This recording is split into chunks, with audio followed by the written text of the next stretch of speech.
Papagaio de Virginia Woolf.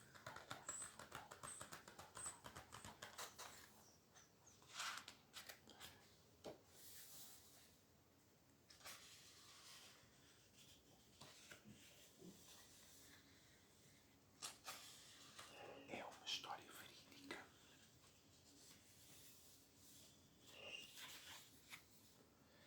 Há cerca de 50 anos, a senhora Cage, uma viúva de certa idade, vivia na sua casa de campo na aldeia de Spilsby, em Yorkshire.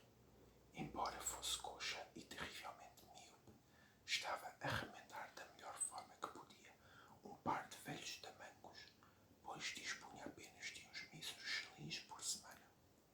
Enquanto martelava no tamanco, o carteiro abriu a porta e atirou-lhe uma carta para o colo. No remetente lia-se: Srs. Staggs e Peto, High Street, número 67, Lewes, Sussex. A senhora Cage abriu a carta que dizia o seguinte: Cara senhora, cabe-nos o dever de informar da morte do seu irmão, o Sr. Joseph Brand. Deus seja louvado, exclamou. O meu velho irmão lá se foi.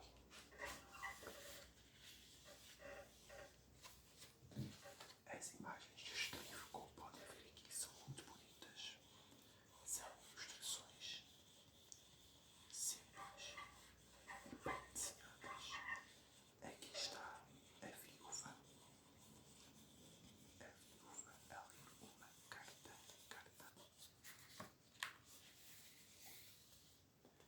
Deixa-lhe um testamento a sua propriedade.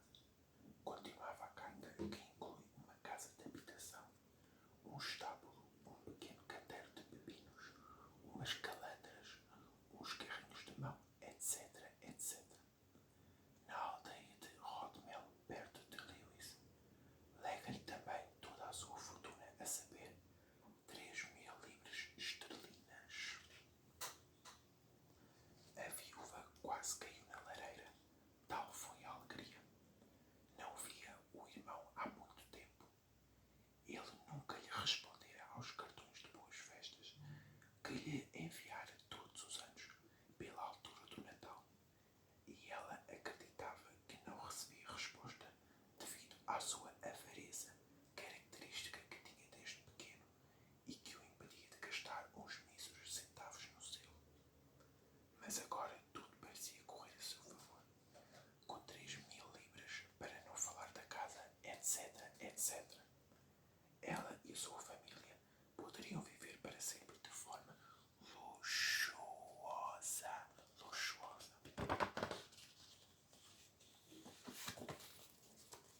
Aqui está a imagem da parte da frente da casa dela.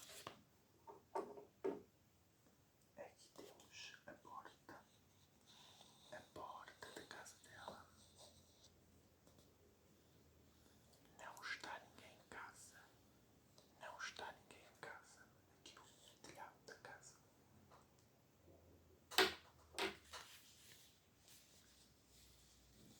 Decidiu que devia visitar a aldeia de Rodmell o quanto antes.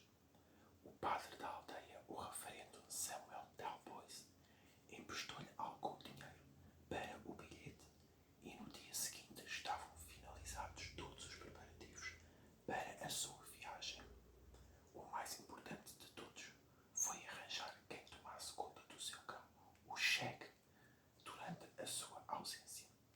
Apesar de pobre, sempre se preocupara com os animais e muitas vezes preferia privar-se a ela do que deixar o cão sem comer. Chegou a Lewes na terça-feira à noite. Naquele tempo não havia nenhuma ponte sobre o rio. Em Southeast, nem a estrada para New Haven tinha sido construída. Para se conseguir chegar a Rodmell, era preciso atravessar o rio. Ouse a val. Ainda se podem encontrar vestígios destes locais de água rasa em algumas partes do rio, mas apenas na maré baixa, quando as pedras que estão assentes no leito ficam visíveis à tona de água. O Sr. Stacy, o agricultor, seguia para Rodmell na sua carroça e ofereceu-se gentilmente para lhe dar boleia. Chegaram a Rodmell por volta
Mas as penas infelizmente estavam maltratadas.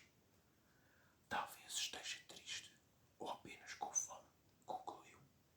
Mas a senhora Ford apressou-se a explicar que tudo não passava de mau feitio. Tinha pertencido a um marinheiro e aprendera a falar no leste. Contudo, acrescentou que o Sr. Joseph gostava muito dele e lhe pusera o nome de James. Dizia-se que conversava com o papagaio como se ele fosse um ser racional.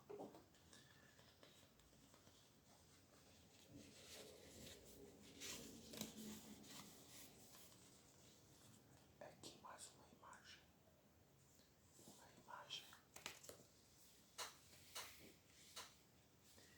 Depois desta curta conversa, a aldeia foi-se embora e assim que se viu sozinha, a viúva retirou de uma caixinha que trazia consigo um bocado de açúcar para oferecer ao papagaio, sussurrando-lhe num tom de voz meigo que não lhe ia fazer mal, que era a irmã do seu velho dono, que tinha herdado a propriedade e que tudo faria para que ele fosse um pássaro feliz. Com a ajuda de uma lanterna, percorreu a casa para ver o que o irmão lhe deixara. Decepcionou-se amargamente. Havia buracos em todos os tapetes. Os assentos das cadeiras tinham caído ao chão. Ratos corriam pela lareira. Por entre os buracos do chão da cozinha começavam a aparecer cogumelos. Não havia uma peça de mobília que valesse um tostão. A senhora Gage só se conseguia animar ao lembrar-se das 3.000 libras que permaneciam sãs e salvas no branco de Lewis.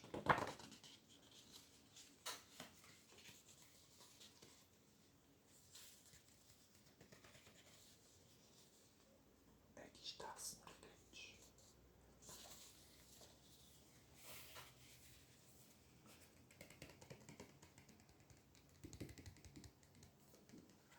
Estava decidida a partir para Lewis no dia seguinte, a fim de reclamar o dinheiro da sua herança aos advogados. Stagg e Battle, seguindo depois para casa o mais rapidamente possível. O Sr. Stacy, que se dirigia para o mercado com os belos porcos Berkshire, ofereceu-se novamente para lhe dar boleia e durante a viagem contou-lhe histórias terríveis sobre uns jovens que se tinham afogado ao tentarem atravessar o rio com a maré alta. Como se não bastasse, mal a pobre viúva entrou no escritório do Sr. Stagg, uma nova desilusão a esperava. Sente-se, por favor, minha senhora, disse com um ar grave e solene. A verdade, continuou, é que tem de se preparar para enfrentar notícias muito desagradáveis. Desde que lhe enviei a primeira carta, estive a analisar cuidadosamente os documentos do Sr. Brand e lamento informá-la de que não encontro qualquer vestígio das 3.000 libras. O Sr. Battle, meu associado, foi pessoalmente a Rodmill e investigou o local com todo o cuidado, mas não descobriu absolutamente nada, nem ouro, nem prata, nem qualquer valor de outro tipo, exceto um belo pássaro cinzento que a aconselho a vender pelo melhor preço.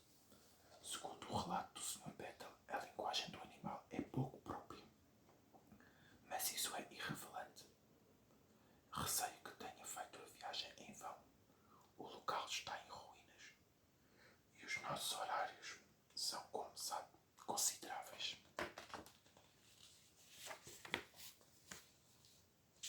Uma imagem de tristeza.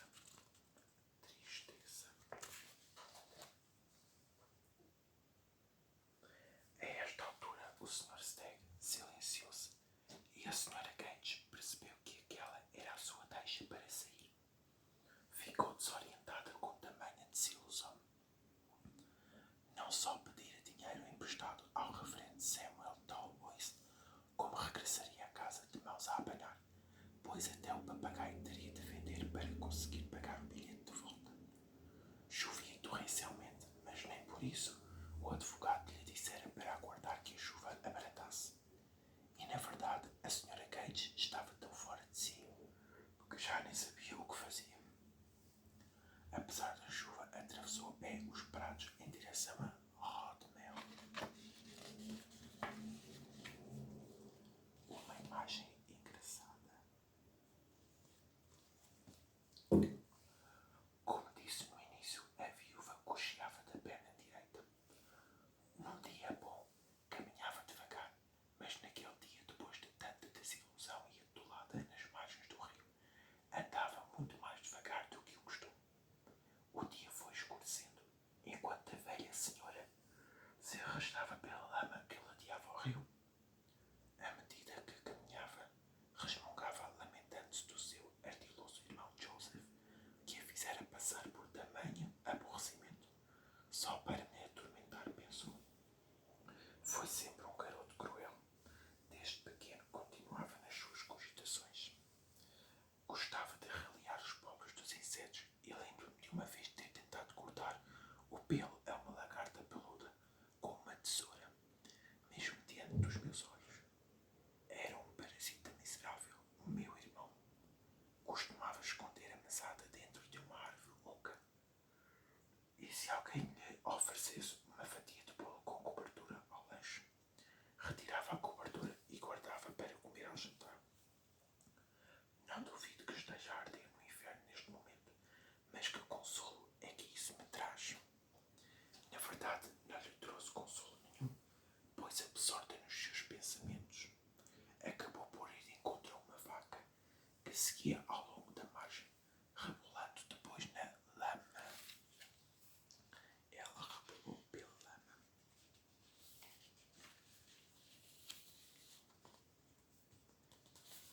Mais uma imagem de tristeza.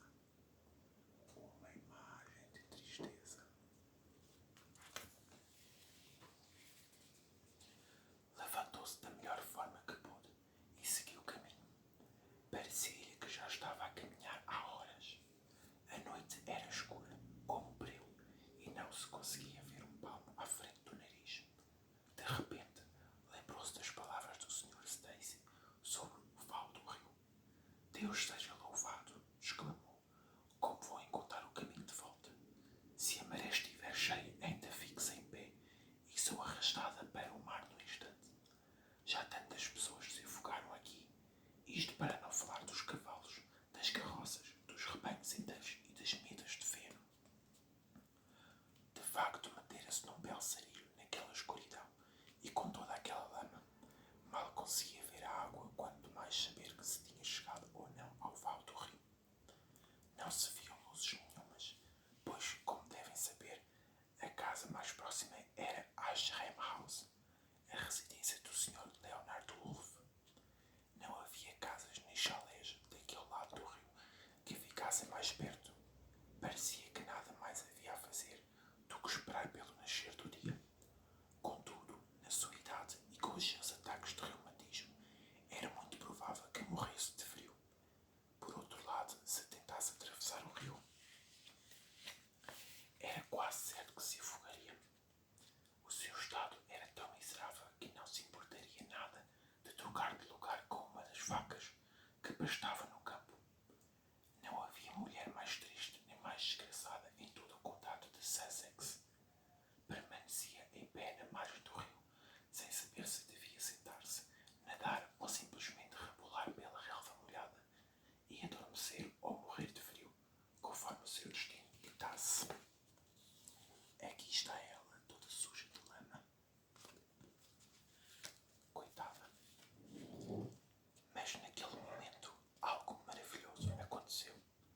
Uma luz incandescente surgiu, como uma tocha gigante, iluminando cada pedaço da relva e revelando-lhe o val do rio, a menos de 20 metros de distância. A maré estava baixa e seria fácil atravessá-lo se a luz não se apagasse antes de ela chegar à outra margem. Deve ser um cometa ou qualquer outra monstruosidade maravilhosa, disse enquanto atravessava o rio a cochear. Já conseguia ver com clareza as luzes da aldeia de Rodmel ao fundo. Deus nos abençoe e nos salve, exclamou. Está uma casa a arder, graças a Deus. Uma casa levaria pelo menos uns bons minutos a arder, o que lhe daria tempo suficiente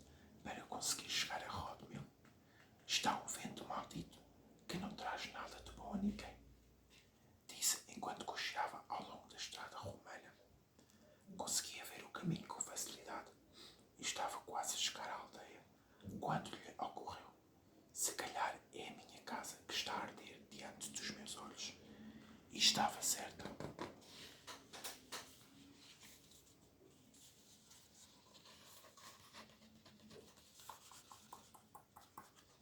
Aqui está ela, a viúva, a ver de longe, a casa a arder.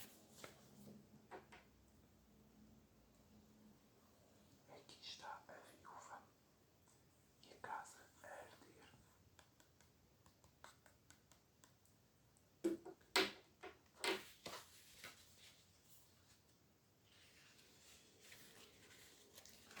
Venha ver a casa do velho Joseph Brand em chamas, gritou um miúdo em pijama, saltando para a sua frente derrubante.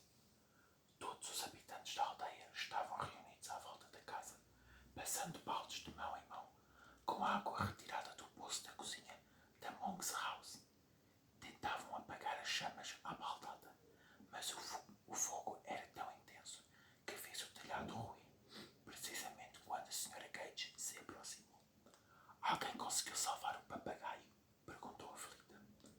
Dê graças a Deus por não estar a senhora lá dentro, respondeu o reverendo James Roxford, o pároco da aldeia. Não se preocupe com os animais irracionais. Não tenho dúvidas de que o papagaio sufocou misericordiosamente no seu poleiro. Mas a Sra. Cage estava decidida a verificar com os seus próprios olhos.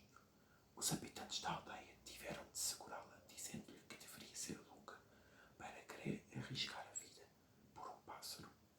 Pobre mulher, exclamou a Sra. Ford.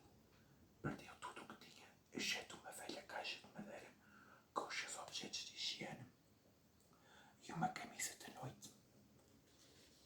Qualquer um de nós ficaria deslocado no seu lugar. E posto isto, a Sra. Ford levou-a para casa, oferecendo-lhe guarida. O incêndio foi entretanto extinguido e toda a gente voltou para casa. Mas a pobre Sra. Cage não conseguia dormir.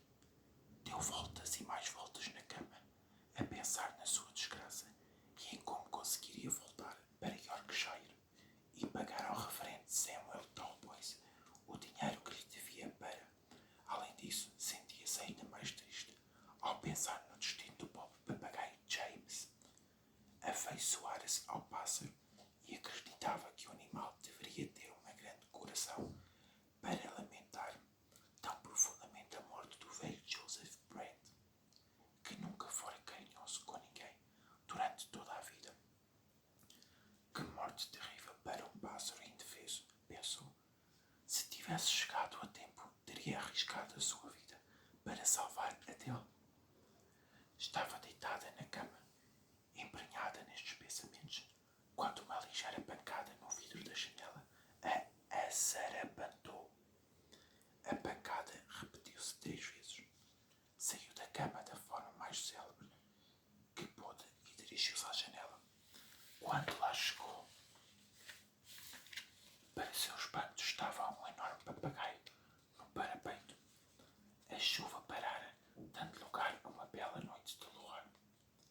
A princípio assustou-se, mas logo reconheceu James, o papagaio cinzento, e ficou extasiada por ver que ele conseguira escapar ao fogo.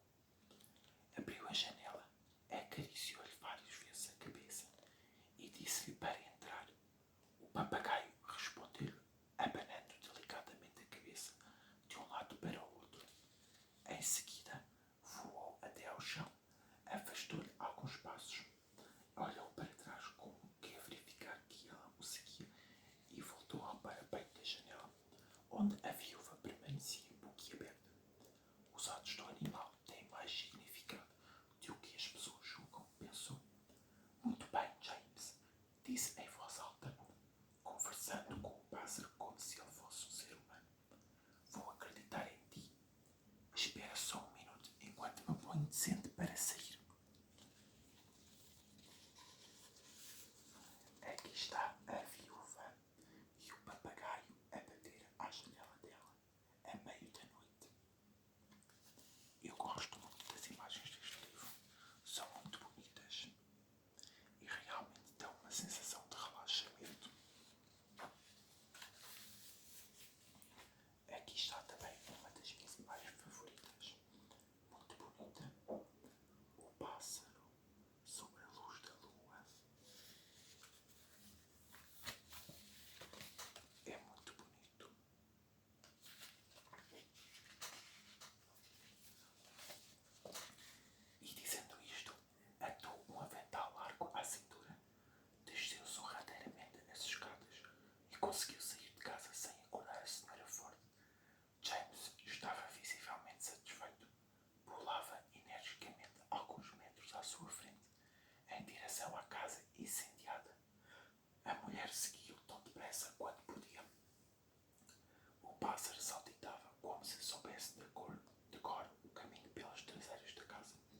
onde ficava a cozinha. Nada restava dela a não ser o chão de tijolo, ainda encharcado da água que lhe tinham atirado para tentar apagar o fogo. A Sra. Cage permanecia pasmada enquanto James saltava de um lado para o outro, picando aqui e ali, como se estivesse a testar a rigidez dos tijolos com o bico. Tudo lhe parecia muito estranho, e não fosse a viúva estar habituada a lidar com animais, teria com certeza perdido a paciência e muito provavelmente cocheado de volta para casa. Mas coisas mais estranhas estavam ainda por acontecer. Durante todo aquele tempo, o papagaio não proferira uma palavra. De repente, entrou num estado de grande euforia, agitando as asas, batendo repetidamente no chão, com o bico exclamando: "Não está ninguém em casa! Não está ninguém em casa!" Com uma voz tão alta e esganiçada que a mulher temeu que a aldeia inteira acordasse. "Não batas com tanta força, James. Ainda te magoas", disse carinhosamente. Mas o pássaro repetia os ataques aos tijolos de forma cada vez mais forte. Aqui estão os dois. Aqui está a viúva. E aqui está o papagaio a bater o bico no chão.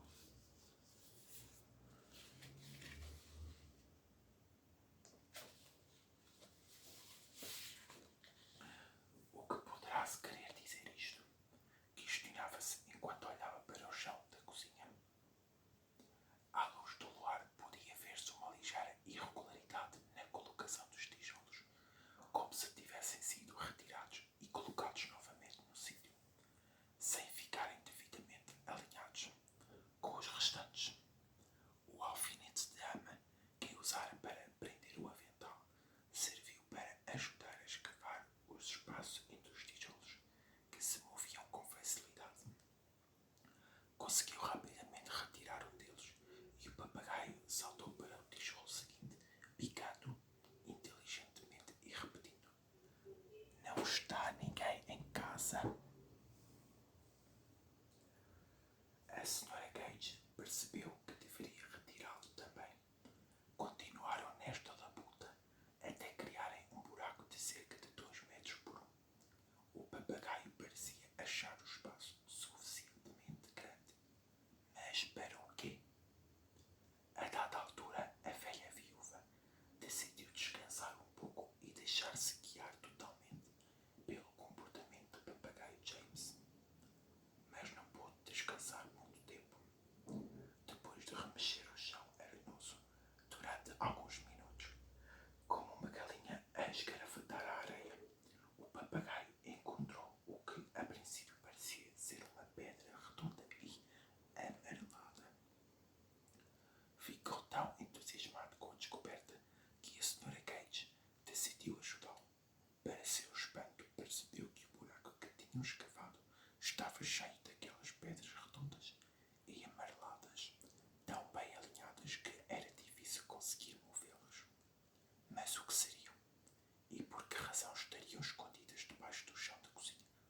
Só depois de retirarem a primeira camada de pedras e um pedaço de oleado que estava por baixo delas, é que conseguiram ter a visão mais extraordinária de sempre. Ali estavam, fila após fila, maravilhosamente polidas e reluzindo à luz da lua, milhares de moedas de ouro. Moedas de ouro. Aqui estão as maravilhosas moedas de ouro que eles tanto procuravam. Graças ao papagaio James, conseguiram encontrar as moedas de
basta a ordinária coincidência do incêndio e a astúcia de James.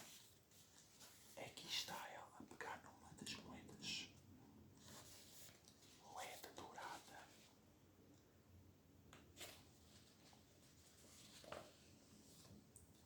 A senhora Gage e o papagaio tratavam agora de remover do esconderijo todo o tesouro que continha, nem mais nem menos do que 3.000 moedas, colocando-o no avental que a viúva estendera no chão. Assim que assentaram a última moeda no topo da pilha, o papagaio voou triunfante e pousou suavemente na cabeça da velha senhora. E foi nestes preparos que voltaram para a casa da senhora Ford, a passo lento, pois a senhora Gage era coxa, como já vos expliquei, e ainda por cima o peso do avental era difícil de suportar. No entanto, conseguiu chegar ao quarto sem ninguém se aperceber da sua visita à casa incendiada.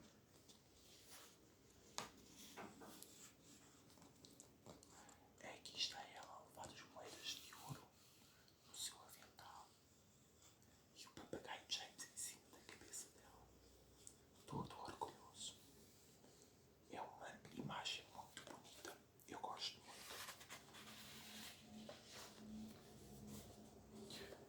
No dia seguinte, voltou para Yorkshire. O Sr. Stacy levou-a novamente até Lewis, mas, desta vez, surpreendeu-se com o peso que a caixa de madeira tinha agora. Como não era homem de se meter na vida dos outros, concluiu que os generosos habitantes de Rodmell deveriam ter oferecido algumas bugigangas à pobre senhora para a reconfortarem pela terrível perda de todos os seus bens no incêndio. Por pura bondade, o Sr. Stacy ofereceu-se para lhe comprar o papagaio por meia coroa, mas a Sra. Gage recusou a oferta com tal indignação, respondendo que não venderia o pássaro por toda a riqueza das Índias, que o pobre homem depreendeu que a senhora não deveria estar no seu perfeito juízo, depois de tudo o que lhe acontecera.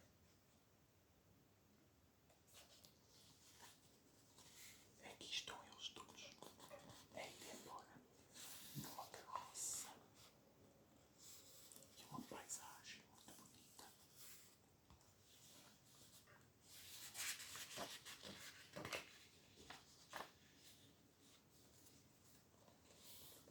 Resta apenas dizer que a senhora Gage voltou para Spilsby sã e salva, levou a caixa de madeira até ao banco e viveu muito feliz e em grande conforto com o papagaio James e o seu cão Shag, até ser muito velhinha.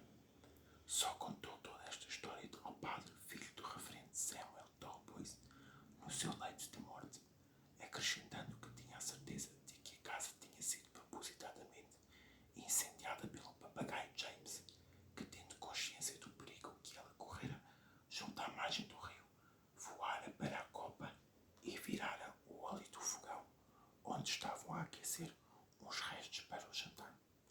Assim, não só a salvou de afogar-se, como também mostrou onde estavam as 3.000 libras, que de outra forma nunca seriam descobertas. Esta era, segundo as suas palavras, a recompensa por tratar bem os animais. O padre julgou que a velha senhora já não dizia coisa com coisa. Mas a verdade é que assim que se ouviu o seu último suspiro, o papagaio James exclamou: "Não está ninguém em casa, não está ninguém em casa", e caiu morto do seu poleiro. O cão Shag morrera uns anos antes. Os visitantes da aldeia de Rodmell ainda podem ver as ruínas da casa incendiada há 50 anos, e é comum ouvir-se dizer que durante a noite se ouve o papagaio a picar o chão de tijolo. Há também que afirme ter visto uma velha senhora com um avental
anos quando a mãe morreu e 22 quando chegou a vez de o pai, o crítico literário Sir Leslie Stephen, falecer.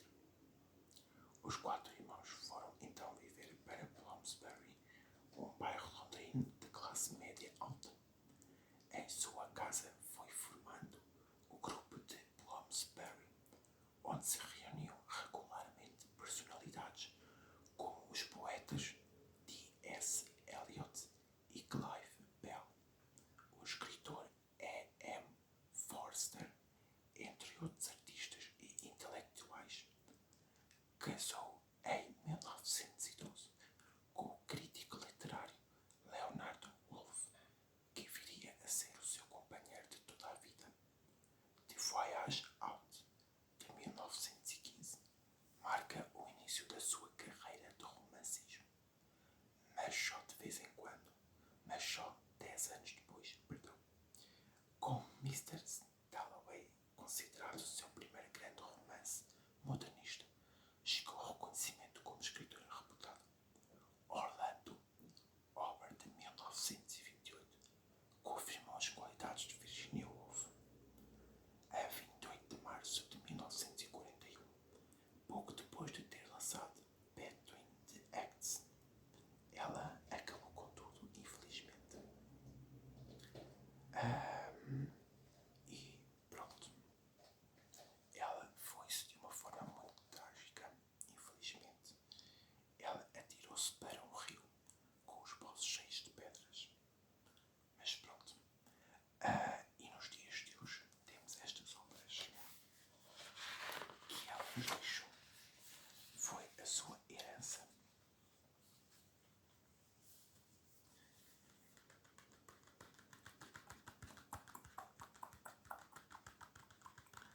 Aqui está a contracapa do livro, com um pequeno resumo sobre o que se trata a história.